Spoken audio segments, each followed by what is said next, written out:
Author opinion of Dennis Kin at the history, geography and architecture, culture and life manners of Kazakhs in the program Discovering Kazakhstan.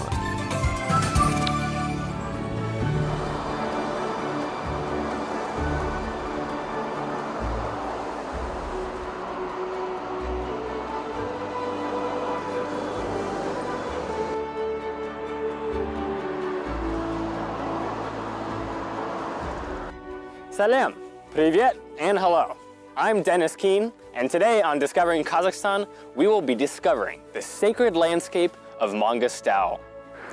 A huge desert region next to the Caspian Sea in the west of the country, Mangostal is famous for its magnificent cemeteries where Kazakhs have revered their ancestors for centuries, and for its underground mosques, which were once centers of Sufism. Come along as we explore this spiritual center of Kazakhstan.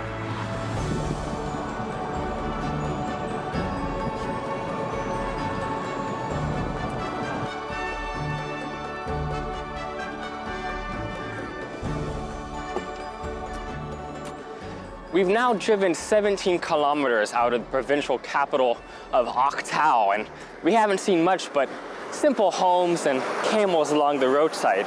And then out of nowhere, a kind of oasis, the city on the steppe. It's a necropolis, translated literally as the city of the dead. It's often said that Kazakh nomads lived simply during life, but grandly after death. And these massive cemeteries scattered along ancient trade routes throughout western Kazakhstan are a testament to this fact. The first necropolis that we're going to be visiting is named after a famous holy man named Koshkar Ata. Legends say that Koshkar Ata was a spiritual teacher who traveled to these parts from the ancient empire of Khorasan. He was so powerful, some say, he could understand the language of animals. Others say that deer would sacrifice themselves to him and he would survive off their meat.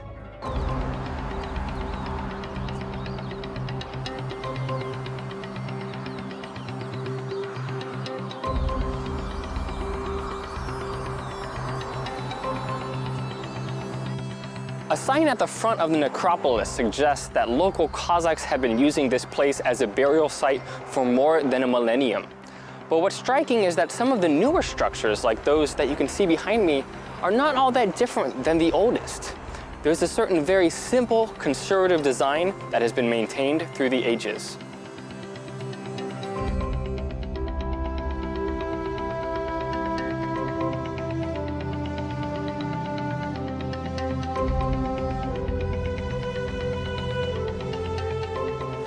If you wander off the path in this oldest part of the necropolis, you'll find all these stones scattered about.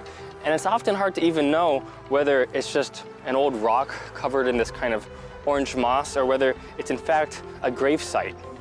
With this one, we can be quite certain because it's a very characteristic shape and size. It's called a sanduk tas. This kind of cylindrical-like sarcophagus was apparently used to mark the graves of unknown soldiers.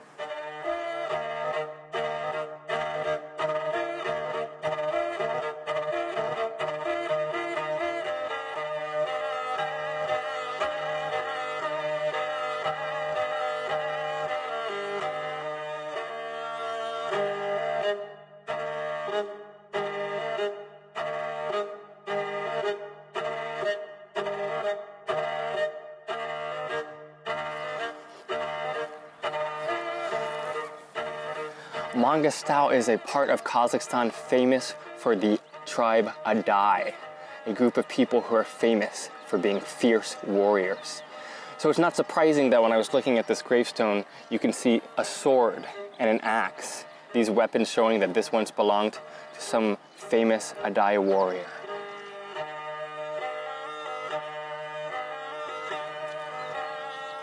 The central monument in this most ancient part of the necropolis is this sheep figure, what they call Koshkar Tas, which means ram stone.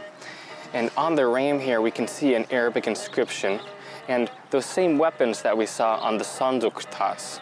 But if you come around to the other side of the ram, we'll see a clue that this is actually maybe perhaps not that ancient, because right there, look at that. You have a gun inscribed right into the stone.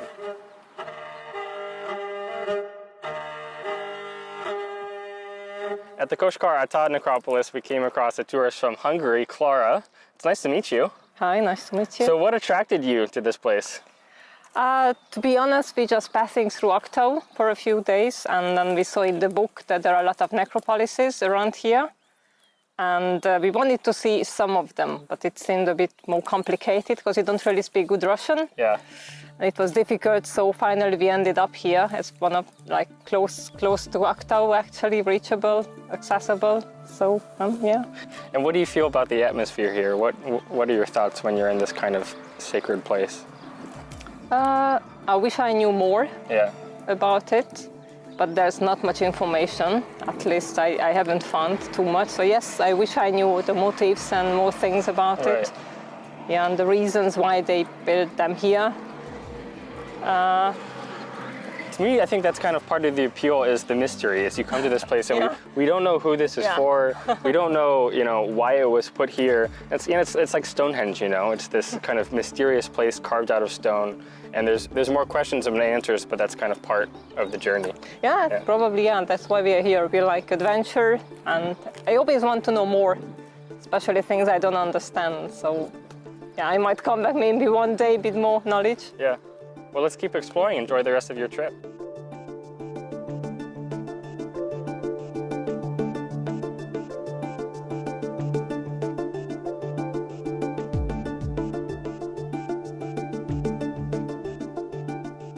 Our Hungarian friends went their own way, and we drove further from civilization, looking for the spirit of Mangostal in the steppe.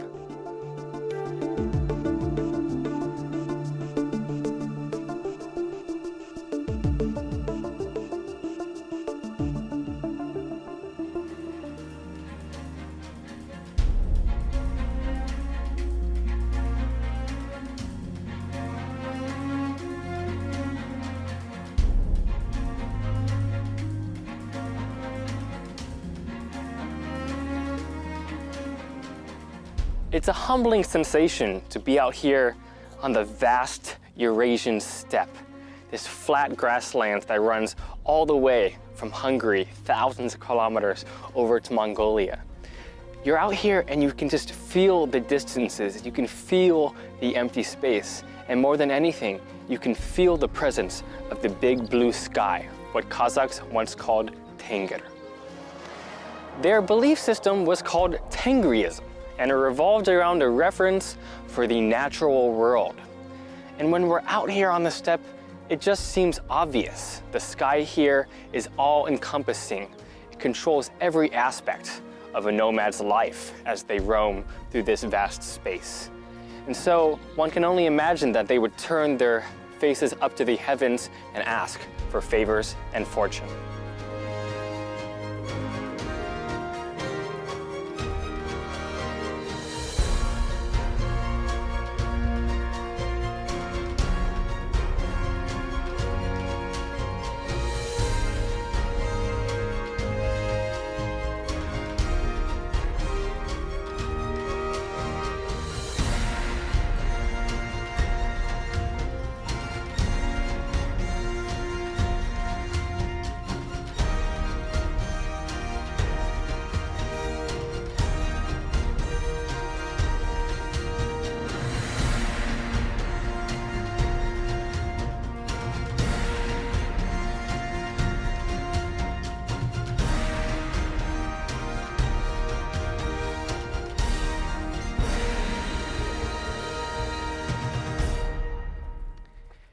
In a place that's as special as Mangostal, so imbued with history and meaning, it's often hard to tell what exactly is sacred and what is not. So we were coming down this dusty road, noticing this large limestone mountain on the steppe. And it immediately reminded me of these kind of rock columns that I would find in Mongolia that were stacked to reach to the sky and connect to the heavens. And surely I thought this must be some kind of spiritual object. But our guide has in fact told us that this is simply a landmark for passing shepherds so that they don't lose their way as they're herding their flocks out on the featureless steppe.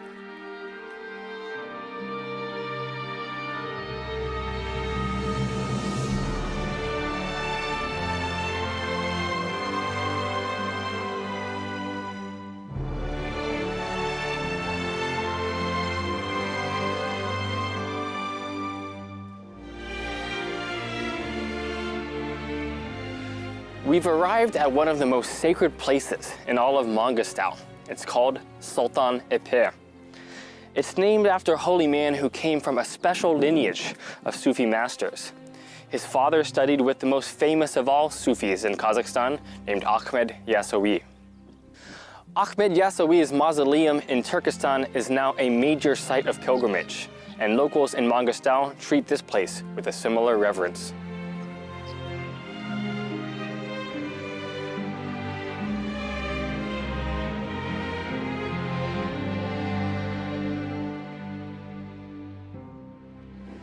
There are many saints in Kazakhstan, but what makes Sultan Epe special is that he's considered the patron saint of fishermen, many of whom plied their trade on the nearby Caspian Sea. We can see these posts here at the special shrine that are said to represent the mast of a sailor's ship. Other people say that there's 7 of them, to represent 7 local saints whose names have been lost to time.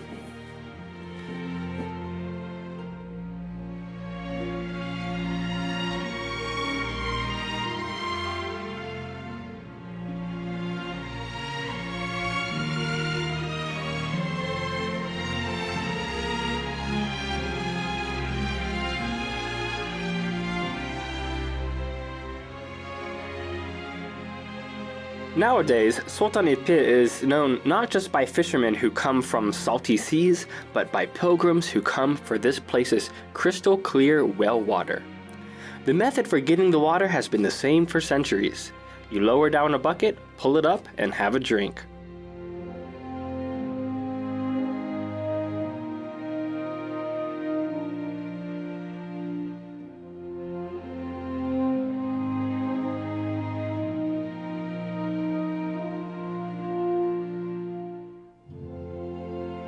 From the well, there's a pump that moves the water over here to a trough. It's for local animals, for sheep and camels, and in this case, it's horses. They've just trotted up here, and they're a little bit shy because they have the young ones here in the late spring, but it's truly magical to see them here having an evening drink.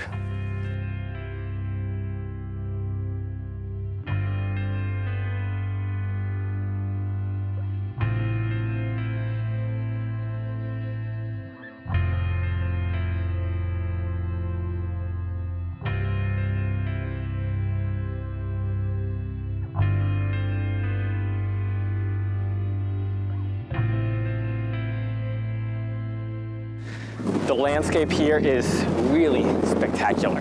The barren steppe here gives way to these chalky cliffs and the canyon below. And the spring down there creates this kind of oasis here that nestles right up to the Sultan Epe well. I can see how life on the steppe must have been hard for Kazakh nomads, and a kind of water source like this well truly would have been seen as a source of sacred vitality.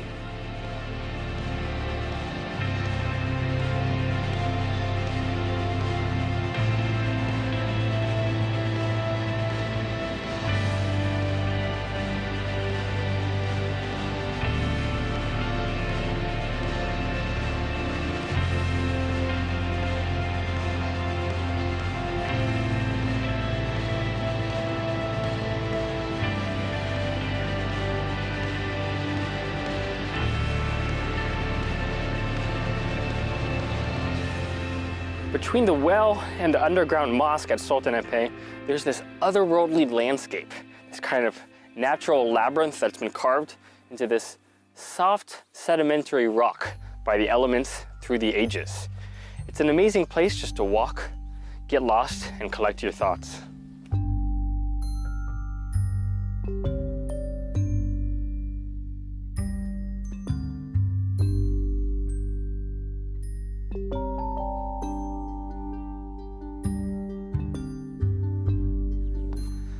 First and foremost, Sultan Epey is known for being home to one of Mangustao's many underground mosques. We'll see what that means in a second, but even this above-ground structure that we have here is quite impressive with just how well it mimics the form of the surrounding canyon. They use, of course, the very same natural rock that you can find in this entire area, and it perfectly blends in with its surroundings. Here is the portal down into the mosque itself. Come along and come see what lays beneath.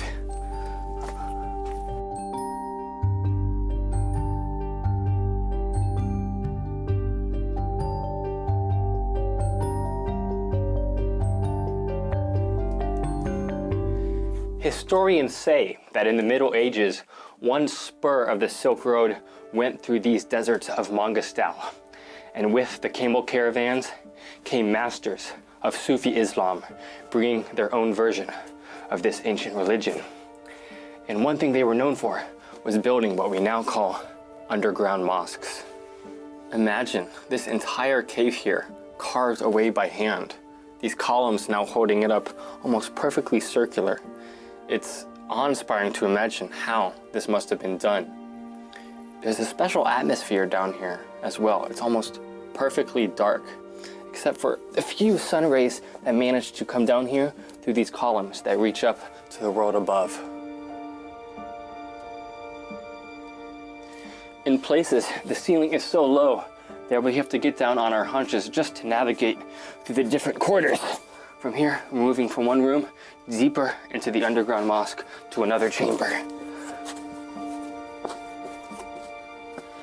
Suddenly you enter this chamber and you can stand up and you can breathe. And you can see how high these walls are, going up to this hypnotic portal that lets in the sun's light. People use this light to read the Arabic inscription here over the door, and I imagine to recite prayers from this cloth-bound Quran.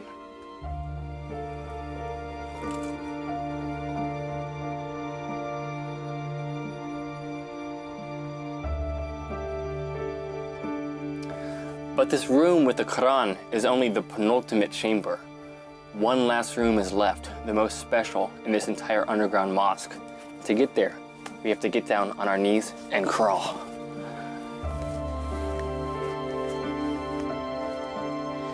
Here, deep in the earth, in a space just large enough for a prayer rug, a special room where a Sufi could come and devote himself to his calling.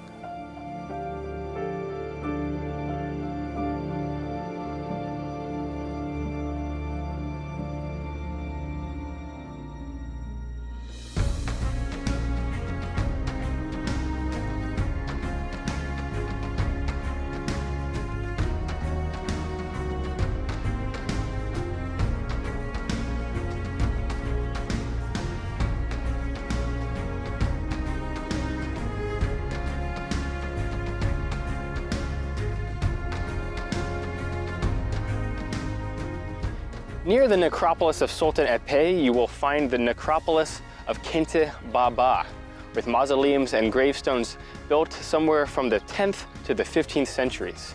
Standing guard at the entrance are some sun-dried ram's horns, long a sacred symbol for Central Asian people.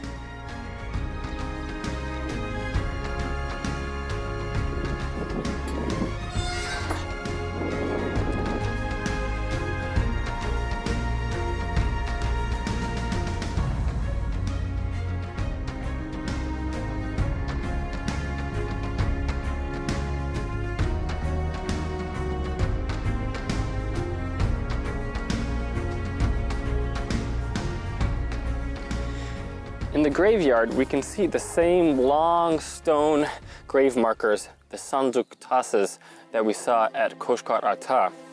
We can see that same kind of sword symbol telling us that this was once a great warrior. But I noticed that some of the other sanduk tasas have these mysterious symbols on them. This one, for example, some kind of circular symbol, something resembling a key or some kind of scissors. It's really hard to say. Archaeologists can tell us that sometimes these symbols will tell us about the tribe of the person here, in which case it's called a tamga. In other cases, these symbols will tell us about this person's profession.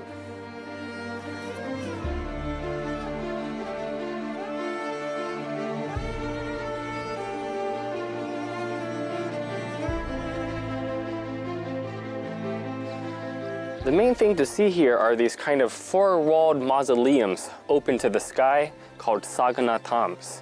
They're built out of the classic building material of Mangostau, this kind of fossil-rich limestone called rakushishnik.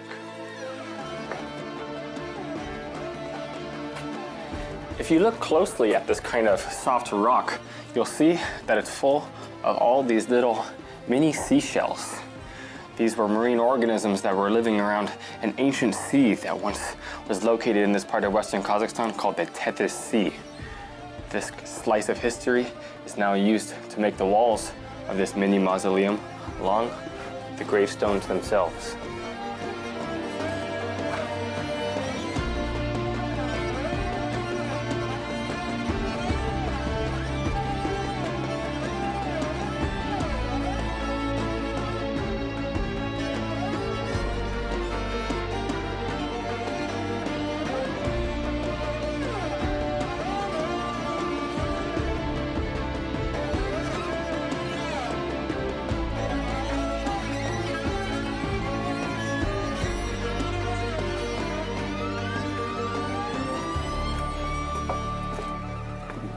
In the second structure here, we can find several interesting details.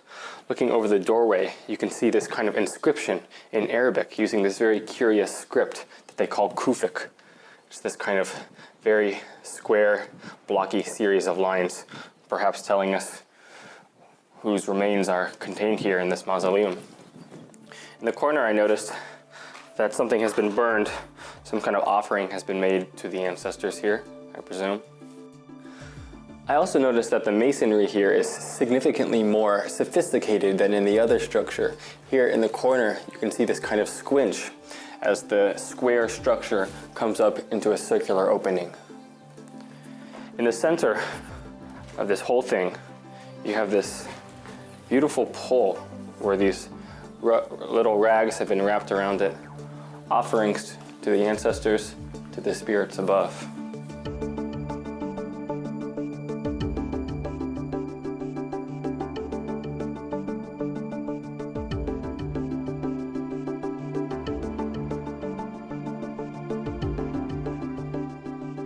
But perhaps the neatest thing in this structure is that there's a small little opening here in the corner with a staircase that goes up to the top.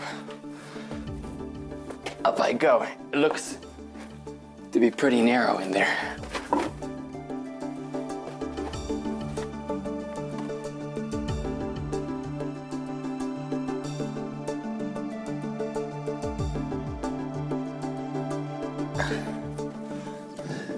The staircase is incredibly tight, so much so that you kind of have to shimmy up sideways. But then once you get to the top, you're rewarded with a bird's eye view down into the bottom of the Saganatam and a view of the steppe all around. I think I'll have a little seat and enjoy it while I'm here. The view from up here is truly wondrous. The emptiness of the steppe somehow soothing. Over on this side, we can see the beautiful edge of this large canyon, a lonely farmhouse out on the horizon. Over this way, 3 little bumps from some kind of mausoleum out in the distance. But for the most part, all we see here is just grasslands and shrubbery. And I can just kind of feel myself being very contemplative in this place, imagining how whoever's buried here, these ancient Kazakh ancestors, must have lived here in such solitude, with just this big blue sky and the sound of the wind and the chirping birds.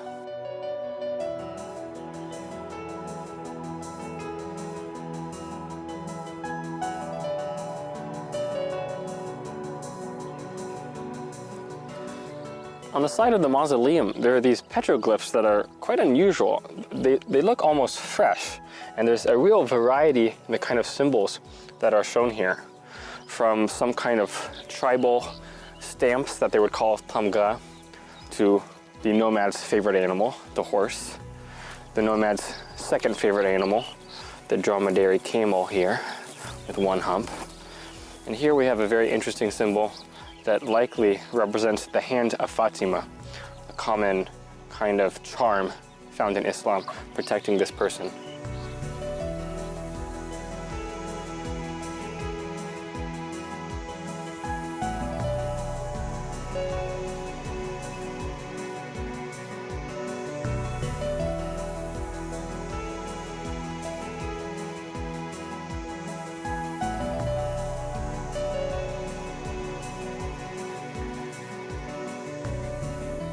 There's one more sacred place in Mangostal that I've been dying to see.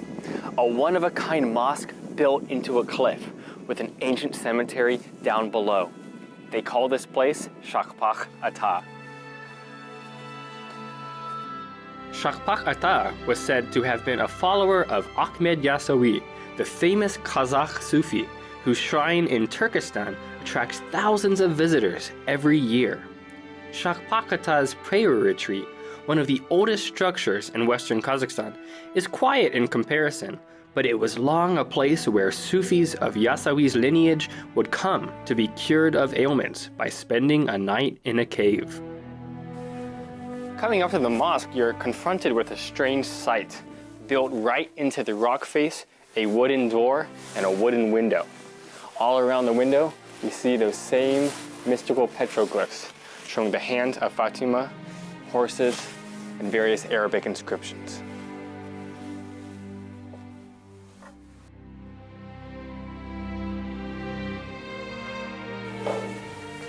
Wow. Compared to the last underground mosque that we visited at Sultantepe, this place is expansive.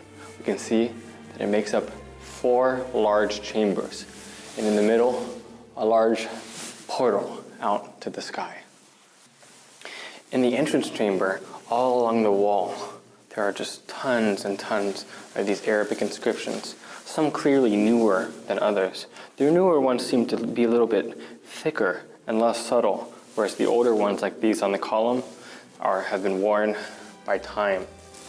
I noticed that in the wall, there are these strange little cavities. And at first, I wondered what they were for, but if you look, you can see this kind of blackened effect. And I would think that this is a place where they once burned candles to light up this dark underground space. As we enter the main chamber, we see more evidence of this kind of charring from some previous fire. And there, engraved right into the char, another Arabic inscription. What's interesting is that if you look at the columns, almost every column in here is different. So this one has these jagged corners, but over on this side, kind of swirling spiral. In the chamber to the right, you can find these little niches, this one with a little pillow that tells me that this must have been a place where Sufi practitioners could come to meditate or to recite their prayers. We also see these kind of velvet green curtains, and we'll pull it back and reveal inside a peaceful prayer room. Over here on this side, the very same. Here in this last room, with the lights out, the candles lit, this vast space above me, I can only imagine how much work it took for somebody to carve all of this out by hand. They were making it to get away from the world, to find their own special space. And here, there's a special energy, a special atmosphere that any visitor to Mangostal should feel.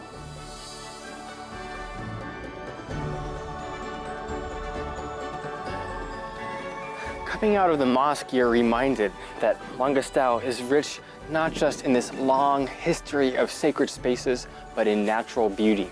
And what's special is that it's a combination of those two. It's these special holy places that are in fact formed out of that very landscape. and I dare you to find anything like that anywhere else in the world. Thank you for joining me today on Discovering Kazakhstan. Until next time, Saobol, Baka, and goodbye.